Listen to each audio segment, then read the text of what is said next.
एक कलकत्ता ऐसा नगर है पूरे देश में जहां 6 बजे का टाइम दिया जाए तो ठीक 6 बजे शुरू कर देते हैं। 6:05 पर वो लोग माफ़ी मांगते हैं कि हम देरी के लिए माफ़ी चाहते हैं। एकमात्र पूरे देश के अंदर मैंने वो देखा। आधा घंटा देर से भी कोई आ जाए तो गेट कीपर ही रोक देता है कि आप अंदर नहीं जा सकते। मुझे याद है एक आदमी आधा घंटा देर से पहुंचा, गेट कीपर ने रोक दिया, बोले अंदर नहीं जा सकते। बोले क्यों नहीं जा सकते? अरे बोले तेरी वजह से दरवाजा खोले और सारे बाहर भाग जाए तो कौन जिम्मेदार? तो हाँ, यहाँ पर ये सारी वो सुविधा है। आपको हंसना है, बहुत हंसना है, अपने ऊपर हंसना है, नेताओं पर हंसना है, कोई भी आ जाए हंसना जरूरी है, गलत नहीं हंसना। एक गलत हंसी ने, द्रौपदी की एक गलत हंसी ने महाभारत करवाया था। हंसी वही होनी चाहिए जो सही होनी चाहिए, और हंसी वही होनी चाहिए जो किसी के आंसुओं की कीमत पर हासिल नहीं की, तब जाकर के वो हंसी सार्थक होती है। जो 2-4 बजा रहे हैं वो भी रहने दो। ऐसा लगता है सारी भीड़ की जिम्मेदारी 2-4 लोगों ने उठा रखी है। 2-4 जरूरी जानकारी हैं जो कि राजेश भाई हैं, यहाँ सरकारी लोग भी होंगे, अधिकारी लोग भी होंगे। हमारे साथ दिक्कत क्या है कि हमें जैसे शराब के ऊपर कुछ लिखा रहता है, सिगरेट पर लिखा रहता है, वो एक वैधानिक चेतावनी है कि जो आपको लिखनी ही पड़ेगी, चाहे वो ठीक हो या नहीं हो, कुछ भी हो। ठीक भी है तो भी नहीं तो क्योंकि कोर्ट का आदेश है। तो हमें भी सुप्रीम कोर्ट का हमें आदेश मिला हुआ है कि हमें प्रोग्राम से पहले 1-2 जरूरी बातें बतानी पड़ती हैं। और सबसे पहली बात ये है कि हम कवियों को वरदान मिला हुआ है कि जो हमारी बात पर ढंग से ताली नहीं बजाता वो अगले जन्म में घर घर जाकर ताली बजाता है।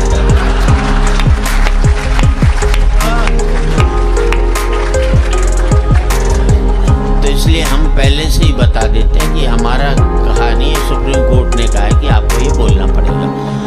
कहीं बाद में ऊपर जाओ और ताली बजानी पड़े अगले जन्म में, आपको कहो ये आपने बताया क्यों नहीं था, तो वो एक जरूरी जानकारी। दूसरी बात यह है कि जो पति अपनी पत्नी के साथ बैठा है वो ये सोच करके बैठे कि वो साथ में नहीं है, तो तनाव मुक्त हंसी हो सकती है उसकी, सीधी सी बात। और एक आपसे और प्रार्थना करूंगा, अपने मोबाइल्स को पति मोड पर डाल लें, साइलेंट वाला जो भी होता है, क्योंकि पति साइलेंट ही रहता है, उसे मोड पर डाल लें। और जिसका साइलेंट नहीं होता, गुर्राता रहता, उसे वाइब्रेशन मोड पर डाल लें।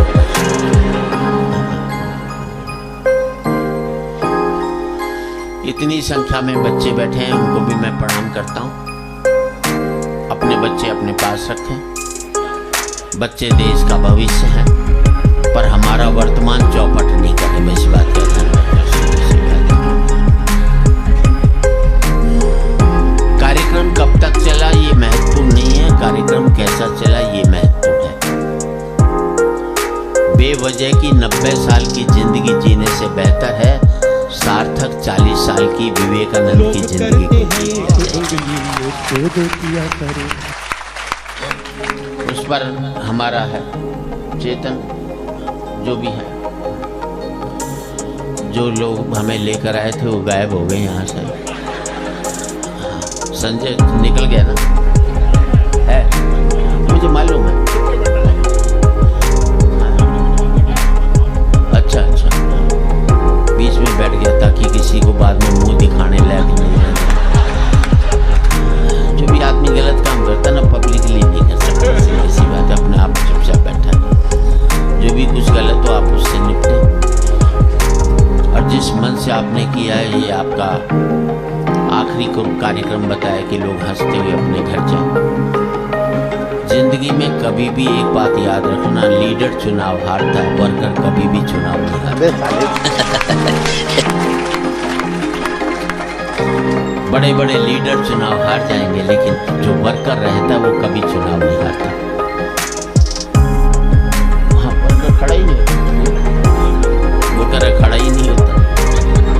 ये और भी अच्छी बात है कि उसे काम से फुर्सत ही नहीं मिलती। और राजनीति क्या है? मुझे एक ने कहा कि राजीव जी के साथ मैंने एक शेयर किया था। एक बाप से बेटे ने कहा, जो कि नेता था, मंत्री था।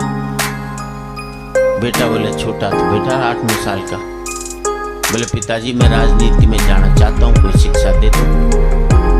बोले रहने दे। बोले ना, मैं तो राजनीति में जाऊंगा, कोई शिक्षा दे दो।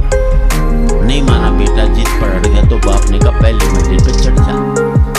बेटा चढ़ गया। बोले अब क्या करूं? बोले नीचे कूद जा। बोले चोट लग जाएगी। बोले कह रहा हूं ना, जब तू शिक्षा मांग ही रहा है तो मैं दे रहा हूं, मैं नीचे से पकड़ लूंगा, तू ऊपर से कूद जा। बेटा कूद गया, बाप ने पकड़ा नहीं, हाथ पैर टूट गए। उसने कहा पिताजी आपने ये क्या कर दिया? मैं तो कहा था राजनीतिक शिक्षा दी, आपने मेरे हाथ पैर तोड़ दिए। तो बाप बोला बेटे, राजनीति की पहली शिक्षा ये है कि अपने बाप के भी बात का विश्वास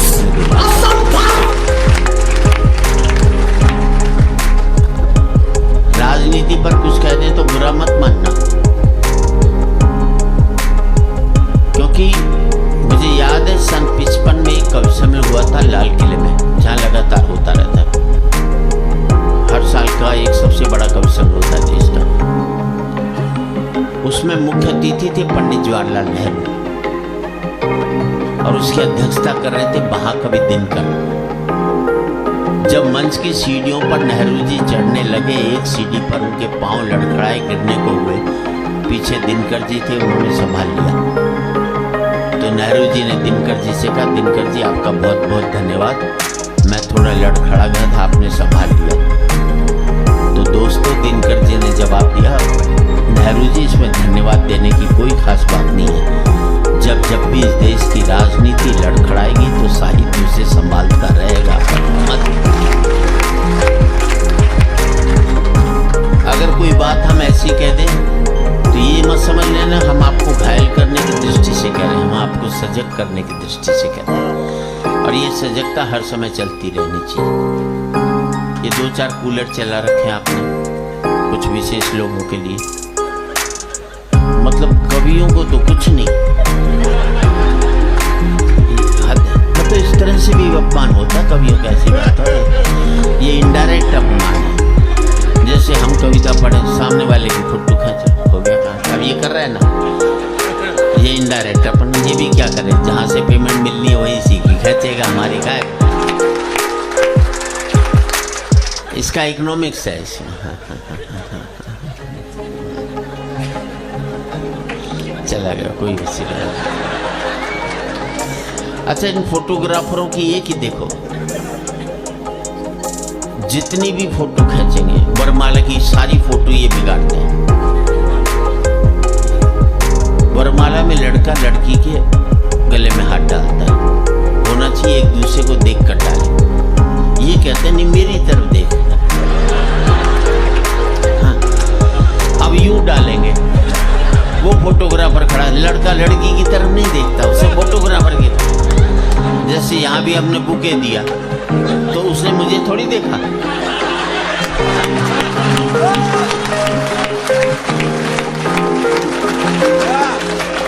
उसने भी फोटोग्राफर को देखा, मैंने भी देखा ना, मैंने ये देखा कि कौन दे रहा है। अच्छा, एक ने तो इस चक्कर में सासू को ही डाल दी। लड़की तो कुछ नहीं बोली, ससुर बड़ा खुश हुआ कि आज तो सस्ते में सलट गई है अपने से।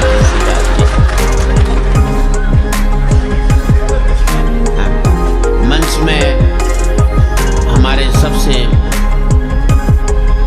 दिनेश बावरा, जो कि लाफ्टर चैनल में फाइनलिस्ट तक पहुंचे, आज हमारे बीच उपस्थित है।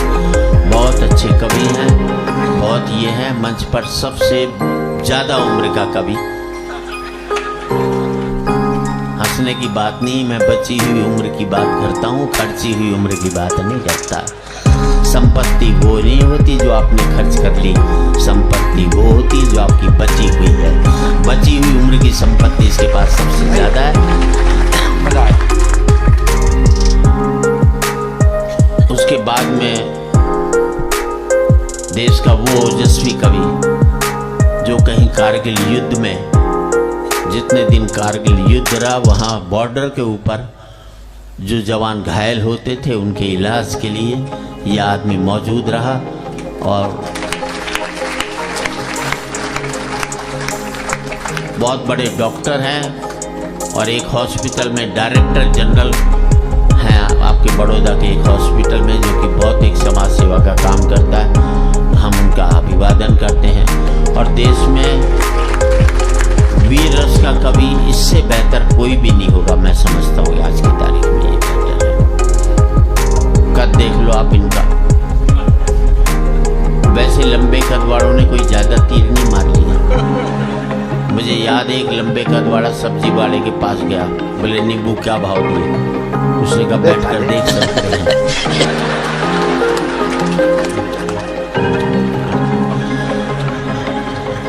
हाँ, थोड़ी देर बाद में समझ में आ रही तब हंसी ना थोड़ी।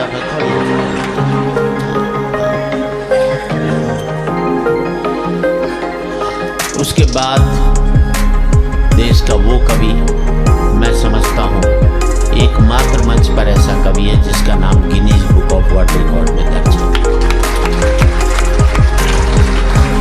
आस्करण अटल। इसको महिला बुके देना है क्योंकि ऑर्गेनाइजर ने नाम घोषणा कर दी थी आशा, तो उन्हें कहा महिला बुक लाओ, आशा है तो कोई बात नहीं। Guinness book of world record के कवि के लिए इतनी कम तालियां अच्छी नहीं है।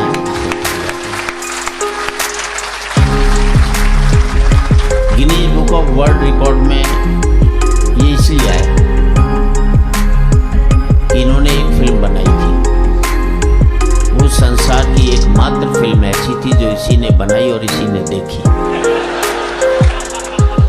और इसने भी पूरी नहीं देखी। और ये पूरी देख लेता तो आज इसे हम यहाँ पर नहीं देख पाते। वैसे आपकी जानकारी लिए बता दूं, राजश्री प्रोडक्शन की विवाह के डायलॉग भी इन्होंने लिखे और आने वाली सबर करो,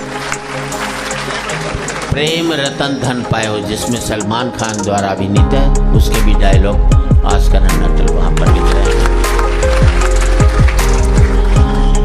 उसके बगल में डॉक्टर सीता सागर जो कि लखनऊ थी, लखनऊ से अभी गाजियाबाद में, और पहले कुछ डायरेक्टर रही वो Gulzari Lal Nanda institute of Philips, क्या बोलते हैं उस अंग्रेजी में, कुछ भी होगा, मतलब अंग्रेजी में थी वो फिलॉसफी। हाँ, फिलॉसफी फिलिप्स मुझे समझ नहीं आता क्या है। उसकी डायरेक्टर रही, संस्कृत पढ़ाती हैं, एमए स्टूडेंट्स को, डॉक्टरेट है संस्कृत में, 2.5 लाख का रिसर्च अवार्ड संस्कृत के लिए डॉक्टर सीता सागर को मिला है। और इन्होंने एक कविता शहीदों पर लिखी थी, जब वाजपेयी जी प्रधानमंत्री थे वहाँ उन्होंने पढ़ी थी, और उसके बाद वाजपेयी जी को समापन करना था, लेकिन उस कविता के बाद वाजपेयी जी ने कहा इसके बाद कोई कविता नहीं होगी, और इनका विशेष रूप से वहाँ सम्मान किया था डॉक्टर सीता सागर। अब मैं बचा हूँ तो मैं हूँ बस, उसमें क्या दिक्कत है। 45 साल से कवि सम्मेलनों के मंच पर हूँ, और 45 साल से कवि सम्मेलनों में, 45 साल शादी का हुआ। जब मैंने कहा कि मेरी जिंदगी में दुख आ रहा है तो पब्लिक की जिंदगी में सुख कैसे आने दूं, मैं उनको भी सुना कर परेशान, जो आपका सोने का समय था वो इतनी संख्या में महिलाएं बैठी, मैं उनको नमन करता हूँ। पुरुष बैठे मोबाइल पर,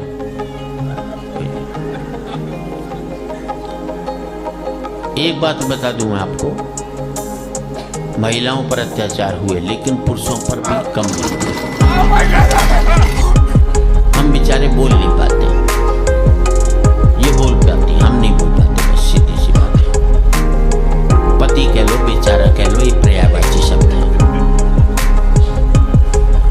जितने भी युद्ध हुए हमारे यहाँ बड़े, सब महिलाओं की वजह से हुए, मरे आदमी।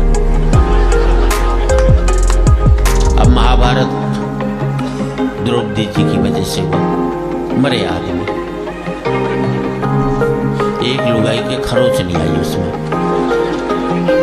रामायण देख लो, सीता जी की वजह से हुआ, मरे आदमी। मुझे एक युद्ध बता दो जो आदमियों की वजह से हुआ और एक भी लुगाई लड़ने गई हो आज तक। लुगाई लड़ा सकती, लड़ नहीं सकती कभी। और यहाँ पर भी देख लो ना, आप इतनी महिलाएं हैं, एक की साड़ी दूसरे से मैच नहीं करेगी, एक का सूट दूसरे से मैच नहीं करेगा। और पति साड़ा तीसरा डिजाइन नहीं हमारे पास, वो गाढ़ा पहन ले, सफेद पहन ले, और कुछ है ही नहीं हमारे पास बचा। और ताली तो इस बात पर की, जबकि हकीकत ये कमाई हमारी, तब हमारी यह हालत है पतियों की। इन लुगाइयों की कमाई हो रही होती, हम पति लोग तो कच्चे बनियान में ही घूम रहे होते, इससे ज्यादा नहीं मेरे ख्याल।